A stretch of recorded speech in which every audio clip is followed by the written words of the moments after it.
going on, guys? We are rocking out another Brand Doctor podcast episode for you guys. I have an amazing guest today, Jayson Siano from Sabri.life.com. What's going on? What is going on? I think I just shared. Okay. I'm not positive. I'm not positive. I see the live. There you go. And then you're going to come back on. Share, and I'm coming back. All right. You're super high tech, man. Yeah, man. We don't play around. Wait until you start to see. There we go. Wait until you start to see the camera angles and stuff. We didn't even get to the fun stuff yet, dude.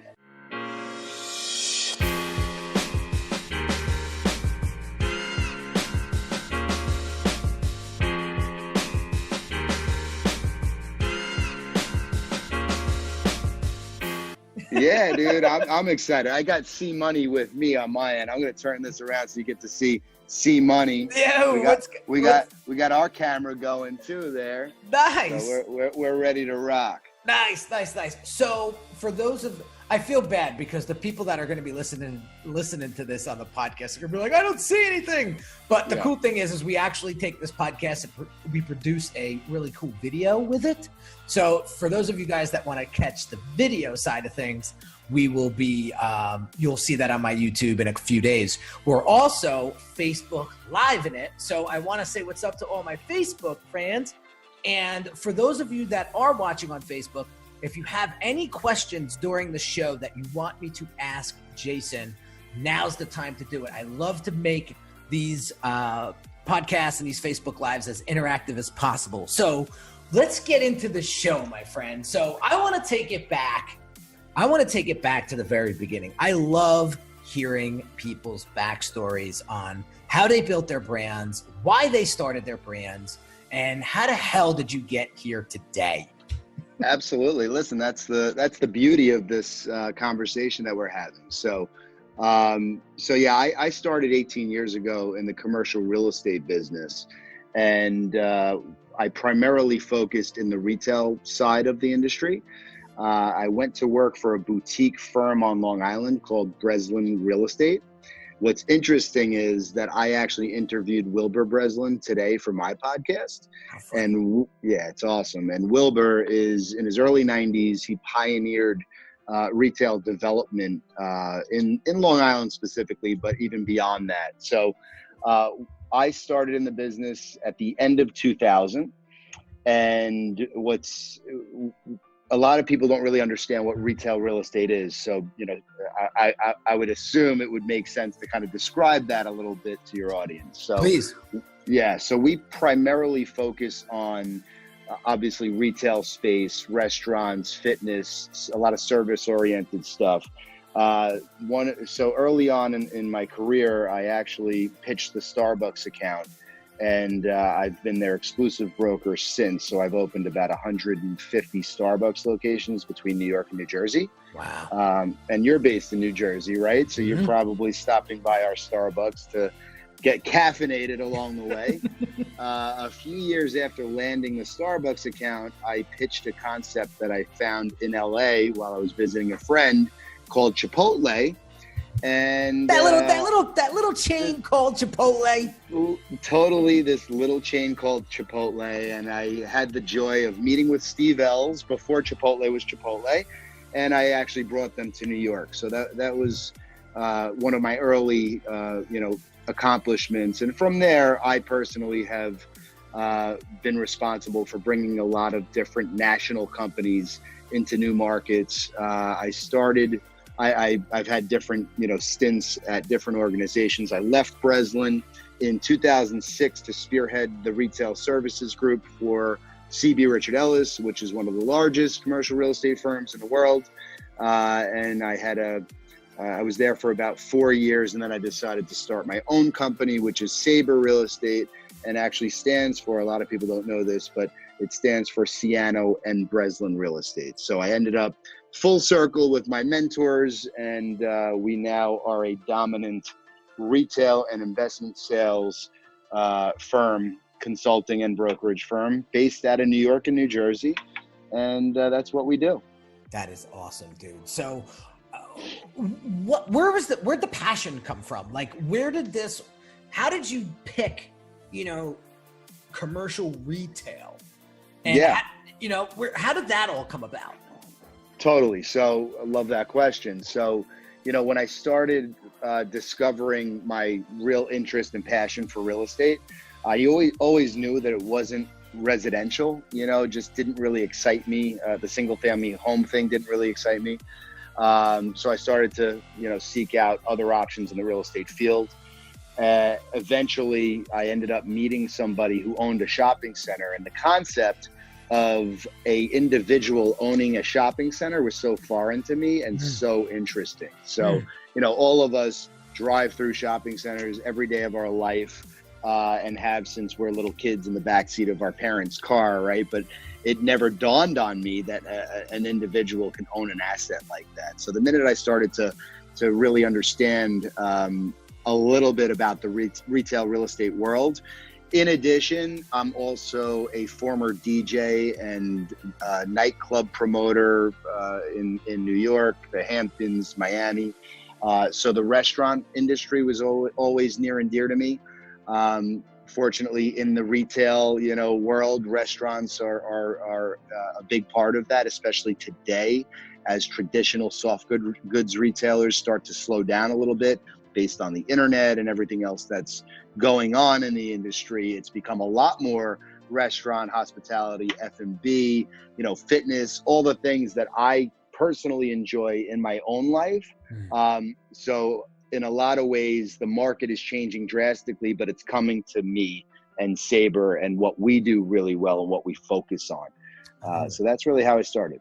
I love it. So let's get into some of the branding part of your business, right? I want you to share with with the audience really some of everybody loves to hear successes, but I think what they also love to hear is like the struggles and trials and tribulations and how you got to where you're at today, right?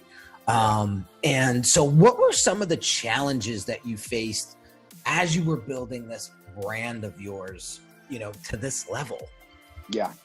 Yeah, I mean, so many, man, like I said, I'm at this 18 years and I've been grinding, legitimately 5-6 days a week, ever since I started in the business. Our industry is real tough, man. It's a very niche side of the business, and a lot of what we do happens to be leasing versus sales. So just to give you an idea, and any new person that I meet with and consider hiring at my company, I'm very transparent with, there's, in the event I were to sign a lease today with any company, right? Let's call it, we use Chipotle already. Let's say I signed a lease with Chipotle today. Based on approval processes and all of the other moving parts, construction, all of those things, I'm probably not going to be able to send an invoice to the landlord who owns the property, who's responsible for the commission, regardless of whether I'm representing the tenant or the landlord. The landlord pays the fee in our industry. I'm probably not going to get to that point for 12 or 18 months where I'm going to see money. Wow, that long. So, that's difficult just for a broker, but for a business owner like myself, from a cash flow standpoint, you can only imagine, how deep your pockets need to be to sustain those gaps. So what's interesting is there's very few companies. I actually wrote an open letter to my entire company yesterday talking about the evolution of the industry and everything that's going on, and basically saying, it's pretty insane. But in New York Metro, where you and I live, my company is, I think, the only sizable boutique retail driven real estate organization, brokerage consulting firm that's started in the last decade in our market, right? So it's a real tough industry. It's tough to make it even as a broker, but to start a brokerage company from scratch is practically impossible. The odds are against you. So that's one thing. I mean, our culture is young. We built this company based on the new world and the new norm. And, it's really tough to keep young people engaged when you're telling them, dude, look, I'm going to be completely honest with you. you're not going to make a dime for 12 months. You still want to work here? I mean, that's the reality. That's gotta be tough. How do you sell that? Yeah, I mean, it's not about selling it. It's about being able to teach people tools that they can use for the rest of their lives. It's what's so great about it is you're not necessarily behind a desk every day. I'm all over the place. I'm in, Memphis 2 weeks ago, Miami the week before that, Jersey every Monday. I was in the city every day this week, except for today. And I'm a student of the game. And by the way, this is a good time to add, I also own a digital marketing consulting business. So, and we're going to talk about the branding of Sabre and how I've, kind of evolved that brand, which by the way is trailblazing in the commercial real estate world. We're being sought after and copied by a lot of the companies in our industry because of how ahead of the curve we are when it comes to, doing what we're doing. I can promise you the majority of the CEOs in my industry would not be on a podcast with you right now. And it's also because they don't realize how important social media is, right? You and I met through Tyler Harris. Tyler and I are super tight. We got on a call with a business owner that he thought should meet me 2 days ago. And while I'm talking through that call with Tyler, he's like, Jay, I finally understand what you do, dude. You did such a great job on that call. Literally hysterical, right? I love it. So true. Yeah. I love it. So talk about, let's get into some of the digital marketing stuff now. And specifically in the real estate, because I know there's a lot of folks that are listening and watching that are in the real estate space, and they're dabbling with, marketing, and they're always trying to find the edge, right? They're always trying to find that angle to like get ahead of the competition and stuff. So what are some ways real estate professionals today can leverage online, digital, social media to really build their brands? Totally. Yeah. So I started a weekly vlog about 1.5 years ago called Real Sabre. And that alone, I mean, you have to realize the commercial real estate industry is not innovative at all. Everything that's been going on in this industry has been going on since the beginning of time. And like the thought of like being innovative and like out there and putting yourself out there is basically like having Facebook or, but not even using it, just kind of having it and thinking you only use it for your own personal, the stuff you do with your family and catching up with friends and, people that are not based in your area and keeping along. I know that, and by the way, I went to college with Kourtney Kardashian, right? So the Kardashians have done a great job of, the Kardashian effect, right? So what that video blog that I started 1.5 years ago has done, I never walk into a meeting any longer where people actually don't know who I am, right? So, and mind you, people in my industry, and this isn't tooting my own horn, 18 years later, the majority of the people in my industry know who I am. But when I'm meeting with a property owner that owns a, mixed use development in Greenpoint, they're not necessarily going to know who I am. But when they go, they either visit my website or Google me or Google the company, they fall down the rabbit hole of Real Sabre and they watch an episode or two, and all of a sudden I'm walking into a conference room meeting them for the first time. They look at me like we've met several times before, and they say that. They're like, Jay, I feel like I know you. I've watched a couple videos, etc. It's starting to get a little weird because I'm getting a lot of taps on the shoulder now by people that are not in the real estate industry, and I'm cool with that, by the way. Again, because I'm not only in the real estate industry, I'm in the marketing world too, right? So, to get back to how people in the real estate world can use it, we do amazing things with drone video and drone photography, highlighting projects that give you, the person on the other end of the screen, the feeling that you're actually there, touring the site, understanding what's going to be built, right? Because the way that these companies that want to go to new projects, they need to see it. They're not that creative. They're not able to understand what it's going to look like, and what it's going to feel like, basically. So there are new technologies with, 3D renderings, and, VR is getting big in our world. Right. So there's so many different ways, but I'm the only company right now that's really using, a vlog, putting myself out there, allowing people to think I'm nuts, right? And until they realize I'm not nuts, it's somewhat genius, right? Go ahead. Well, there's so many different things here that I want to touch upon. And the one thing that I really want to talk about and shed light on is how you've created this online platform to build that trust, build that credibility, build that authority all up front before you walk into the boardroom, before you walk into somebody's office. And, that is, it's genius, but it's so, oh God, at the same time, it's sort of like common sense. Like, the more trust and rapport you can build with somebody prior to ever talking business with them, right? The better chances of you closing the deal with a friend versus someone who you've met for the first time that needs to think about it, or, needs time to digest what it is, or do their research on you. Like, so this is all brilliant stuff. And I think there's going to be winners and losers. Winners are going to be the ones that actually take this stuff, watch you do it, model it, hopefully tweak it in their own sense and make it unique, not just copy you. But we know people are lazy and they'll just do that, but then they'll look silly because you've been doing it longer, and there's only one Jayson Siano, so you can't, you can't mimic him. You know what I mean? So that's one of the things that I want to.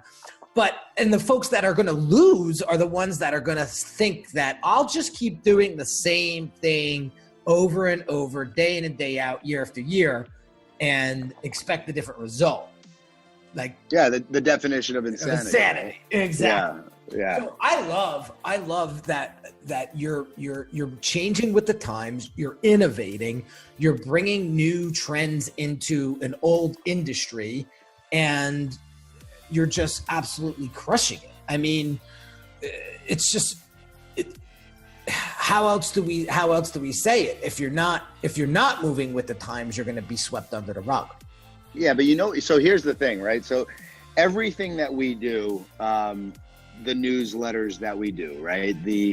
Everybody's copying what we're doing. We do a lot of things where we'll post on our own agents' Facebook pages. We'll congratulate them for doing things, a job well done, closing this deal, it's a birthday, whatever it is. And we use really nice creative and post it on their Facebook pages, so it's not like they're bragging about the deal they just closed, right? We're doing a lot of that stuff. What's crazy is the biggest companies, commercial real estate companies in the world are stealing our exact creative and just literally tweaking the colors a little. I mean, that's how crazy it's been. I personally designed and built our website, our new website, about a year ago. It looks like no other commercial real estate website. It was so kind of out there when we did it and when we launched it. There's now 3 other websites, that I can name that look exactly like my website. Here's the difference. Nobody has the balls to do a vlog.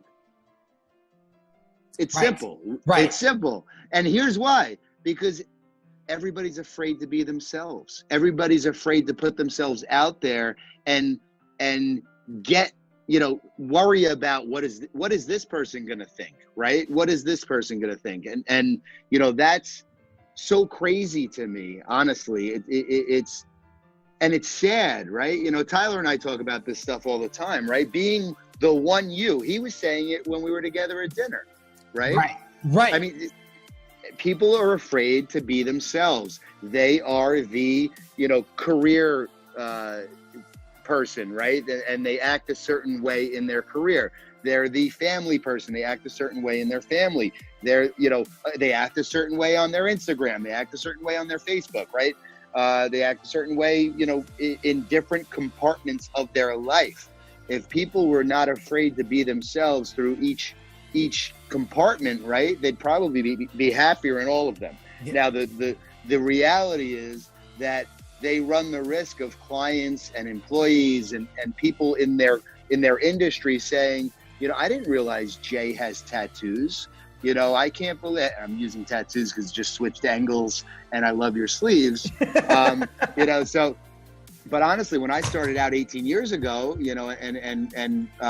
and my tattoos showed if I was wearing a golf shirt, people were going to think about me differently than they would today. Tattoos have become a lot more acceptable. And to the point where, friends of mine have opened up a pop-up tattoo parlor inside of Saks Fifth Avenue. Mm-hmm. I mean, talking about what's more acceptable today versus back in the day, that stuff's changed a lot. But, it's so, at this stage of the game, I can honestly say I'm very good at what I do, which is why I represent the companies large and small that I represent. And when I say I, myself or my company represents, 50 national retailers exclusively, and we work very closely with them. And we provide better service. We're really, really good at what we do, right? So if somebody's not going to want to do business with me because they see me also having fun on my vlog, because I work my ass off, but I also like to have a good time. If they're going to judge me for that in a negative way, I don't want to work with them. It's very simple. I'm at the stage of my life where I could actually say that. I don't think a lot of people would say that with confidence, right? And by the way, nobody has come to me and said, Jay, I didn't realize that you ride motorcycles, and that's crazy. You know what I mean? But people are just afraid to be themselves. And that's a sin, because, it's like, when are people going to realize that people just want the truth? People just want you to be yourself. It's like when we're not ourselves, people are going to call us out on it. Like, why do they act like that in front of that person? But when they're with me, they act a different way, right? And that's sort of the things that I'm saying to myself. Like, we were chatting the other day at dinner, and I was telling you how I have an 8-month-old son, and how sure. I was saying how I want him to grow up as authentic and transparent and as real as possible. I don't want him to ever feel like he has to act a certain way in front of a certain individual or in the middle of a certain setting just because there's certain people in the room. That's the quickest way to kill your brand reputation and your brand, overall personality, right? People don't want that wishy-washy shit. They want somebody that feels comfortable and confident in their own skin. And you exude this, Jay. The minute I met you, you shook my hand with a firm handshake. You looked me in the eyes when you shook my hand. You might not have realized that, but I pick up on that in nanoseconds. Ooh, sure. He looked me dead in the eye when I shook his hand. I'm talking to a real cat. You know what I mean? These are the things that I'm thinking. I'm telling people, and my clients in particular, that when you come to me and you're asking me to design you logos and websites and branding collateral, that's just one facet of the brand identity that you want me to help you with. The other sure. part is you and your personality and the experience you mentioned before, the experience you give them when they interact with you. And I believe in the real estate business is very similar to the entrepreneurial space, where it all comes down to relationships, Of course. If you can't build a solid relationship, then how the hell are you going to build a solid business? Spot on. And it carries over into the digital world, right? We're constantly seeing people that are, pretending or acting as if, right? The people who are renting Lamborghinis, to act like they made it. And honestly, that seeing how rampant that stuff is, yeah, that's what engaged me to get more involved in my own social media, because, I've been grinding so hard for so long for my same cause, basically. And I feel like I haven't accomplished anything, by the way. You know what I mean? Like, I feel like I'm only scratching the surface now, you know? And I haven't veered off my plan from day one, 18 years ago, when I decided this is what I wanted to pursue. And it's taken a long ass time to get where I am. And I feel obligated to, and responsible in a way, to give back to younger people who are being sold a whole bunch of bullshit that, you know, you could just do anything you want to do and be an overnight success and drive a Bentley. Like, you know, and I'm not saying everybody out there is preaching that. That's not the case. But we both know there are plenty of people that are basically trying to get rich quick by scamming people. You know, and then you have the Tyler Harrises of the world who are just doing it all, you know, and not monetizing it, you know, and have made it clear that they won't monetize anything they do, the content they put out, for a very long time, which is admirable and what I admire so much about Tyler. What is your cause? What is your purpose? It's a great question. My purpose is to, I mean, first and foremost, you know, it's personal development. Okay. So, you know, for me, it's not just about becoming a better business person, becoming a better dad, a better husband. It's the full 360, right? So, you know, my daily routine is, you know, get up early, work out early, and get ready to grind all day and accomplish as much as I possibly can in that day. And I think that you have to have you can't just be all into your health or all into your family or all into your business. You have to balance those things. So it's personal growth. Money doesn't lead, it follows, right? So, you know, for me, in my industry, it's very clear. Fortunately for me, I've been able to get to a point where I'm not desperate to close each deal, right? So I actually have, I always have, even when I was desperate to close the deal, I always had the best intentions for my clients, which is why I've been able to, you know, to build what I've built. I'm not trying to just do a deal, you know, in order to earn a fee, basically. I am all the time killing deals that I think are not in the best interest of my clients. And, you know, I think that it's very tough, you know, in a very demanding, competitive industry like commercial real estate. It's tough to actually not be desperate, especially when you're a younger person or somebody with less experience. A lot of people are just chasing the almighty dollar. And that's what kind of separates the top in the industry versus the rest of the people that, you know, are trying to get going quickly. So at this stage of the game, you know, I'm all about giving back to people. I train a lot of people. I've hired a lot of people in the industry that have gone on to do, you know, great things. I've hired plenty of people that have gone on to do absolutely nothing as well. You know, not everybody's going to be successful in this industry. It's not for anybody. But I had a guy actually walk in here today who decided he was going to leave Sabre yesterday, and I was super happy to see him. Hope that he's super successful. You know, I'm all about development of other people as well, right? I'm not in this for myself. I wouldn't be where I'm at Sabre or in the commercial real estate field if I didn't have great people around me, right? That's what it's all about. So for me, you know, full circle, I'm really looking to give back. I told you, you know, right before I met you, I was in Memphis with St. Jude Children's Hospital. I do a big fundraiser for St. Jude in November. I'm just grateful for everything that I have. I got to tell you, man, some days I wake up and the days are, you know, it's one nightmare after the other.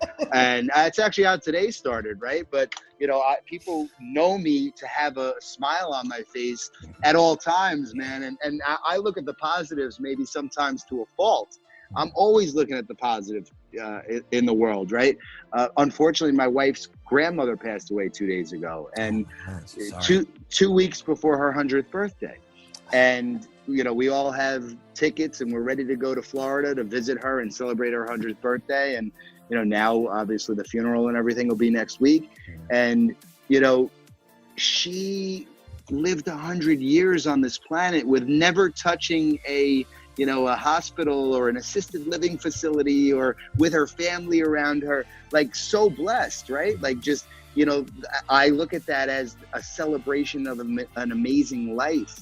Of course it stinks to lose anybody that you care about, but, I lost my mother when I was 23 years old, and I've dealt with a lot of loss, and, I wasn't always the hardest working, person that was focused on personal growth.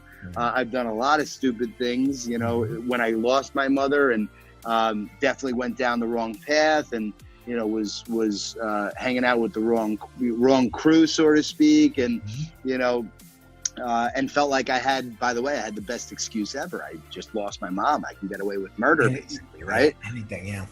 Yeah. So, it's a long process, everything to me. I love Andy Frisella's aggressive patience, right? Because, you need to grind hard day in, day out with purpose and set goals. You got to be patient. Nothing good comes fast or easy, right? I mean, you can get fast money. You talk about it. I've watched your stuff. You got fast money. It changed you. You were a dickhead. I like how you did your homework on me. Listen, this is a two-way street, buddy. That's it. I love it. No, and it makes so much sense. Like, so let's turn the corner. Let's start to wrap things up a little bit. But I have some more questions that I want to ask you, because you're a wealth of information. You're a wealth of experience and knowledge and wisdom, and I want the audience to really get this advice coming from a person that's so successful. What is success to you? What does success look like to you, both personally and professionally? That is an amazing question. And the short answer is, personally, success to me is being a role model for my children. I want them to see me and want to be like me, not see me and say, I really don't hope that I don't get these qualities from my father. Okay, that's my definition of success personally. My definition of success professionally is that I don't take the easy way out. Okay, I'd be a lot further along and have a lot more money if I decided not to start my own business. But I can't fall in line, man. It's just, I choose the path less traveled, because if I want to come to work, in Jordans and a wife beater, and and I do at times, I want to be able to do that, right? So I can no longer go actually work for somebody and not be who I am. So really, I would call that freedom. Okay, so I think the ability to truly be myself and let people see me for how hard I work, and the fact that I am actually trying to do the right thing at all times. If that shines through, gives me the ability to live a nice lifestyle, I would consider myself successful. I love it, dude. I love it. So if you were to give one piece of advice to our audience that is trying to, build their business, grow their brands, whether it's in the real estate niche or in any niche, what piece of advice would Jayson Siano give them? My advice would be to, prioritize things and set goals, right? And that goes for daily, weekly, monthly, yearly. You cannot accomplish anything if you don't understand where you want to be a year from today, 5 years from today, right? So, and be careful who you listen to, right? Because there are a lot of people that are not necessarily looking out for your best interest, but you might perceive them to be doing so. So I think you got to be careful about who you pick and choose to look at as, you know, as a role model or a mentor. And, you know, I always say, you know, people can hit me on my DM on Instagram, and I'm happy to give my own, you know, feedback and guidance to people, which, you know, is, again, I'm just looking to give back to people at this point. It does nothing for me. I just smile when, you know, when I make these connections with people and they're appreciative of, like, you know, some guidance or a little bit of advice that you can give somebody. That's what it's about for me, really, you know? Yeah. It's it's like the art of fulfillment. You know, Tony Robbins talks about it a lot. Like, Yep. And he mentions something that has this nice little ring to it in one of his videos or audios that I was listening to. You know, he was like, the art of, you know, you really start to live your life when you give your life, you know. Right. And it was something along those lines. And I thought about that. It was like, and I started to like reflect back on what were some of the most happiest times in my life. Like, and it was not when I got stuff. Right. And, you know, at 37 years old, I'm really starting to pay attention to, and this is another question. And I know we gotta wrap up, but I got a really awesome question that I want to ask you specifically. You know, I realized that, like, a lot of the stuff that I thought mattered so much and, like, was such a big deal, you know, 5-6 years ago, even last year, you know, really means nothing, you know, to me today. And it's just, I guess it's maturity. I guess it's whatever, focusing in on what's important. And that kind of leads me into my next question. I want to know. So prioritizing your goals and having a vision and all of that stuff is so important. How does Jayson Siano prioritize his goals? Yeah, that's great. Well, you listen, at the end of the day, I'm running businesses, and, you know, again, I can answer that personally or professionally. But it's probably easier to dive in and stay more on the professional side. Yeah, of please. This question. Yeah. So, you know, I told you that, you know, I didn't tell you, actually. The inspiration for me starting Sabre was when I decided that I didn't want to be at CB Richard Ellis any longer. It wasn't the right fit for me. I was talking to all of the obvious other companies that are in my industry, and they all offered me positions, and, you know, in some cases were offering me the world to come work for them. And once I started to dig in a little bit, there was no right fit for me. Right. So I basically felt that if I felt that way, there must be other people that feel that way. Right. And that's when I decided that I had no choice but to create a new option for people that basically was doing things in a different fashion, changing the industry a little bit, and being, you know, and building something for the new world. Right. So I knew it wouldn't be easy. And I never wavered. You know, I risked my life. I risked, you know, I risked everything basically to start this company. You know, it took millions of dollars to start, and I spared no expense to do so, knowing that I was, you know, I'd be personally on the hook in the event the thing tanked, you know, within the first year or 2 or 3 or 5, whatever it may be. But I knew that I had to do this, or I would never be satisfied, right? I do not want to regret the things that I never did. I'd much rather try and fail.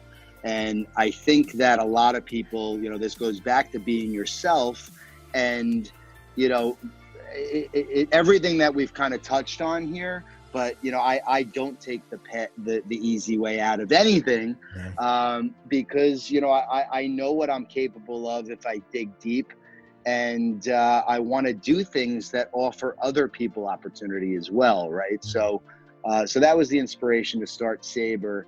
And the only way that I was able to get where I am today is by mapping the entire thing out. You know, none of it, it's funny. I say to my people all the time, guys, this might look like this happened by, you know, happenstance. I got news for you, man. I can show you my notes and your names are on it from like before I even start, you know, turn the on for open for business sign on, literally. You know, so it's planning, man. You got to plan, you got to calculate the risks, understand what you're getting yourself into. Because I'm not just saying take risks, you know, I'm saying to understand the risk that you're taking and decide whether or not it makes the most sense for you. When I started the company, I had just gotten married. I was just having my first son. I had a lot of responsibilities, man. You know, failure was not an option. That resonates with me. I say that to myself all the time. Yeah, and even though failure is not an option, you can still fail miserably, right? Yeah, but that's the, you know, that's why I'm up at night thinking about what needs to get done tomorrow, next month, and 3 years from now. Yeah, it's funny. Like, I hope folks that are listening to this podcast consistently see the pattern that all of my guests have been saying over and over and over again. And I'm glad that it's so redundant, because there's no reason. Here's the deal.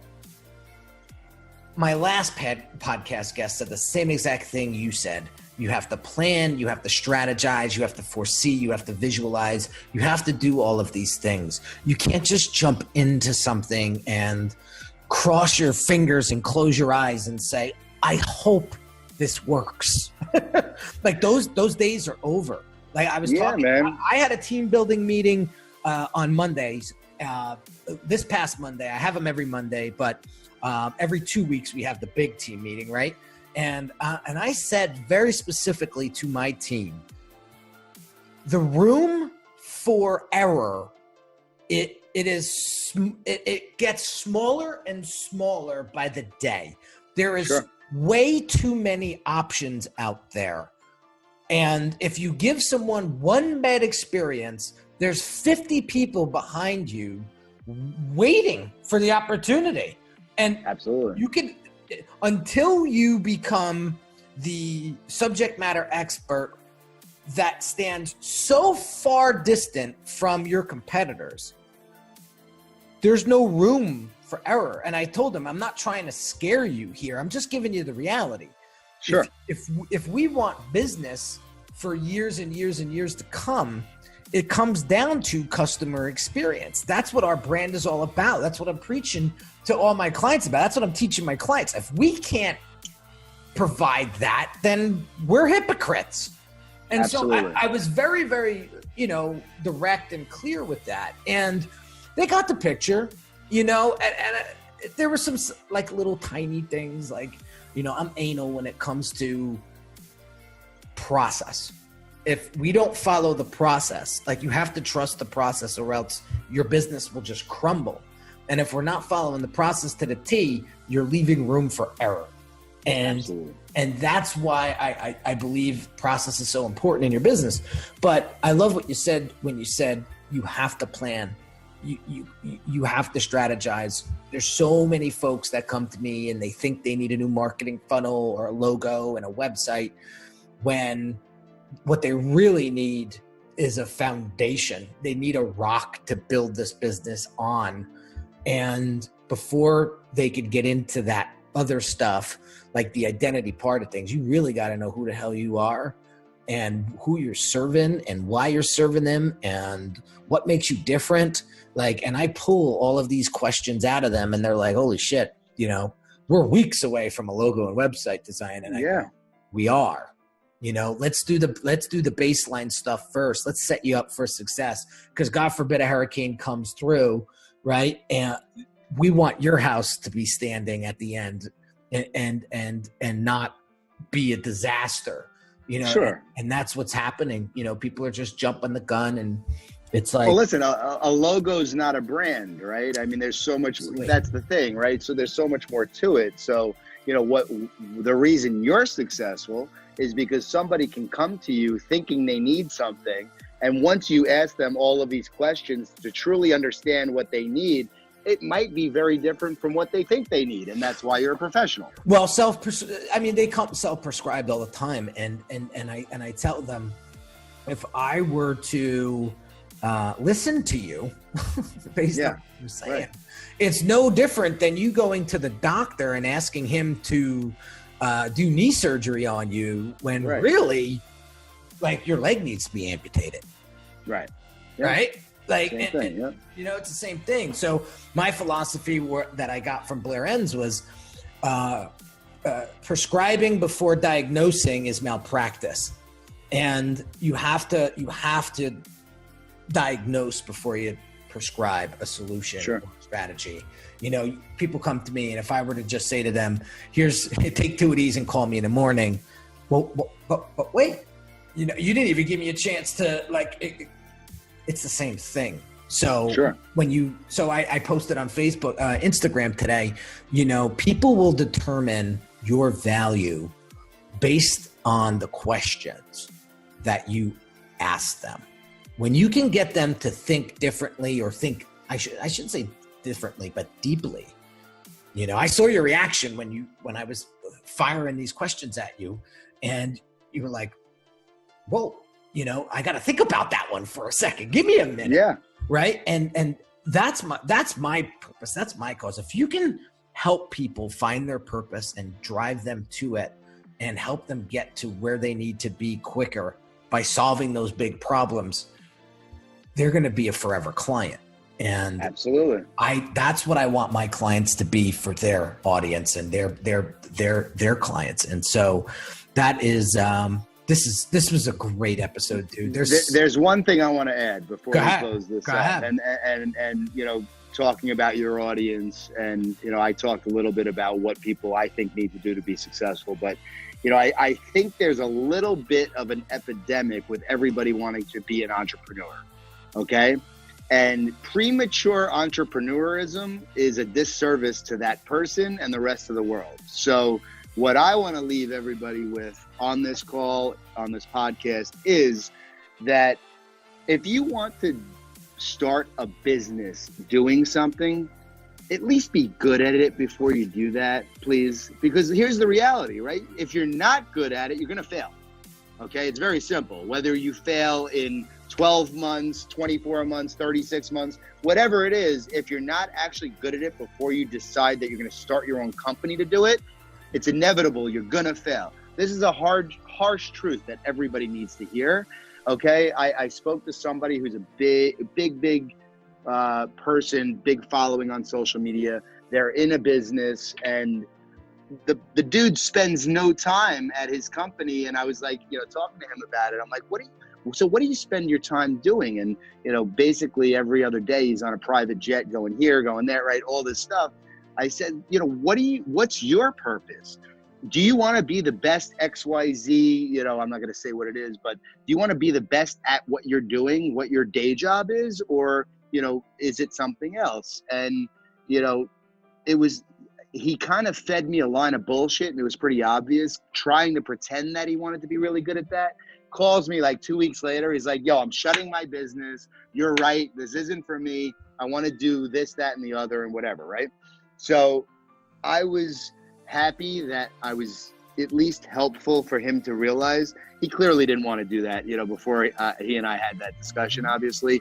But I think maybe that was kind of the, you know, you have to grind your face off to be successful at something, right? Mm-hmm. So my advice to everybody else, and Gary, you know, who I've had the benefit of talking to and speaking to and meeting with about, you know, how I can innovate and do things, you know, Gary Vaynerchuk, obviously, you know, which he inspired me to do my podcast. He inspired me to do a lot of things. But, you know, here's the bottom line, man. Like, if you want to be good at something, go work for somebody who's really good at that for 3 to 5 years. Learn every skill you possibly can, and then go open your own business and crush it. Mm-hmm. And Gary, the last thing, you know, Gary talks about how people are going to pay him 6 figures to go work for him and learn the ins and outs of what he does. Pay him. So, and by the way, that will happen, right? I know it. You know, Why pay college tuition when you can go work for Gary and learn some real skills and go out into the real world and crush it, right? Nothing. No pun intended. Crush it. Nothing grinds my gears more than that, than seeing somebody out there. Like, it's like when ClickFunnels first came out, everyone wanted to be a funnel builder or a funnel hacker, which I love Russell to death, man, but I hate the word hacker. I always tell people when I'm traveling, and because you're from the area, you would know, like, when you think of the word hacker or hack, what do you think, Jay? I always tell them the same story. What do I? Yeah, very true. Very true. But I do obviously understand the meaning behind it. Yeah. And it's kind of like, breaking something down and getting there real quickly in a different direction than it would have been done, So, but yeah, fraud. I tease, but it's the truth. And so, like, what was happening was these people were, I'm a funnel designer, I'm a funnel builder. And then I would see the work and I'd be like, what do you know about design? Right. Because this looks like a template that you just changed the colors on. Like, are you really a funnel designer? So, and then what was really interesting was I would have these funnel builders calling me up going, hey, can we leverage your team and just kind of white label these things for us? And I go, get the fuck out of here. Yeah. No, why don't you spend 10 years building up your design chops and then come work for me. Then you can come work for me or apprentice under me. And then you can start your practice. Yep. Like, I hate to spot on, and just call it what it is. But yeah, man, if you're going to come out and do something, make sure you're damn good at it. And if you want it, put in the work, man. That's it's it. Very simple. You want it so bad, actions speak louder than words, man. Anyone can say they want it. Trust me. I deal with people all day, every day that tell me how bad they want it. Meanwhile, they work half days. It's very simple. So, that's great. That's great, buddy. Actions and ambitions, do they match up? That's the self-awareness, my man. Yeah, that's what it comes down to. It's the moral of the story. Jay. Yeah, so guys, just public service announcement. Do not become an entrepreneur just so you could put it on your Instagram. Please stop it. Oh my God, that's it. That's it. And that's a wrap. That's it. Awesome, brother. Yo, I appreciate you. Oh, dude, no, anytime, man. I'd love to have you back on the show. We could BS. It was great. We went an hour plus minutes. It felt like 10 minutes. Jay, where could we find more of Jay Siano and yeah, man. Absolutely. So my Instagram is the best way to reach out to me. It's Jayson Siano, Jayson with a Y, Jayson Siano, Siano. My company is Sabre Real Estate. That's Sabre. Our website is Sabre, Sabre.life, Life. Our YouTube, you can find everything really through our website. But would love to hear from people, obviously feedback on this, and happy to give guidance in any way that I can, man. So thank you so much for having me. Really appreciate it. Oh, dude, thanks for coming on the show. You're the man. Keep up the good work. Thank you. You were a blast. So guys, real quick before we jet, just some housekeeping stuff. If you haven't shared this podcast with a friend or a colleague, please do. I appreciate you and I thank you in advance for that. If you haven't subscribed yet, please do that as well. And if you are enjoying the content and want to leave me some feedback, please take a second and write just a quick written review on iTunes. You have no idea how far that goes. It inspires me. It motivates me. It keeps me fresh and going. And if there's anything in particular that you would love for me to shed light on, I am here for you. And that's what we're going to do with this podcast. We're going to help you grow your business, build your brand, and help you design a wonderful life for yourself. So there you have it, guys. Another episode in the books. Hope you enjoyed this one. Get some value out of it. Apply some of the nuggets that Jayson gave us today and watch yourself transform. So take care, guys. I'll catch you on the next episode.